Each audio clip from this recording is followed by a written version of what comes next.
Midwest Children's Resource Center is probably the base organization in the kind of three programs that we've been talking about today. And MCRC has really been part of children's for a long time, founded in 1986 by Dr. Carolyn Levitt. CHA has been really on the front and supporting all of them right from the point of conception. So a lot of our work is really providing healthcare to kids. And so that often involves maybe doing a videotaped interview with the child and doing examinations of their body.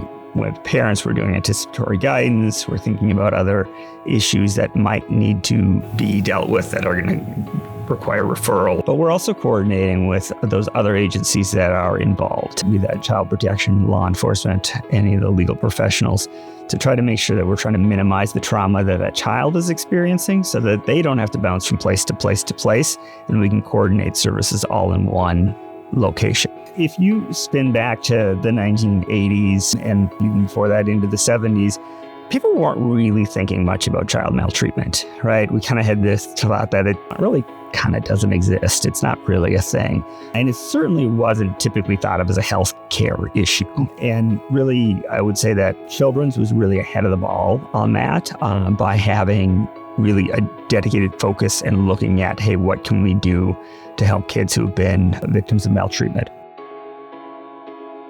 What happens is a youth gets referred to MCRC, and so they get referred to whatever it is they're experiencing as far as any maltreatment. And if they are deemed as a high-risk youth and need extra support, that's where they enter into the Runaway Intervention Program. Runaway Intervention Program is a year-long program for young people who've experienced sexual assault, sexual exploitation, or other traumas. And what we do is we pair these young people who come into our program one-on-one with a nurse practitioner.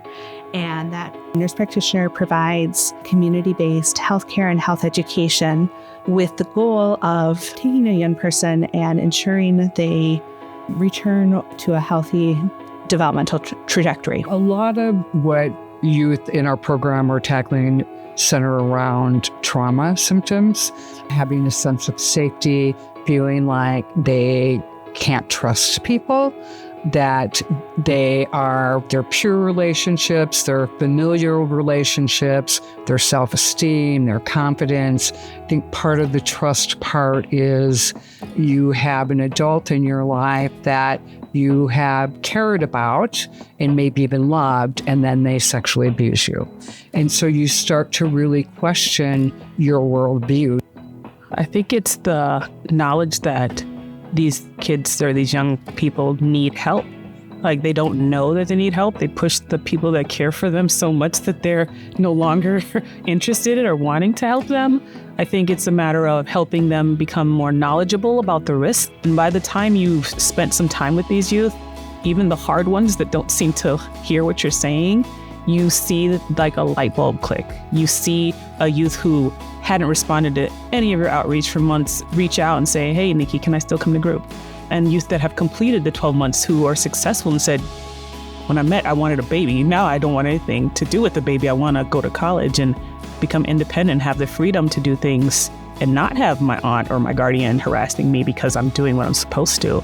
And I want to do what I'm supposed to because I feel empowered to do so. We see young people who have every indication that their future is going to be brighter because they've participated in Runaway Intervention. The First Steps program can best be described as a supportive program for teenage parents. We are technically a child abuse prevention program. We do work with a lot of families that are at risk for having experienced trauma or having been in traumatic situations. We also work with families because of unstable housing situation or poverty. The goal is for First Steps to provide support and community resources and a lot of listening to kind of prevent some of those behaviors from happening or maybe divert or get ahead of them. I would love to thank CHA and all the guilds and all of the individuals in all the guilds that have worked with us over the years and will continue to work with us. I often say we're a listening program, and CHA definitely listens to what we need, and they have been there for us in multiple ways throughout the years. We see young people who really get that chance to go back to being a kid. They get a chance to go back to going to school, playing for the basketball team, having their first job at a fast food restaurant, and just learning all those small steps towards being a young adult. We also build the future, responsible, safe adults that have overcome life's anxieties and adversities to make success for themselves.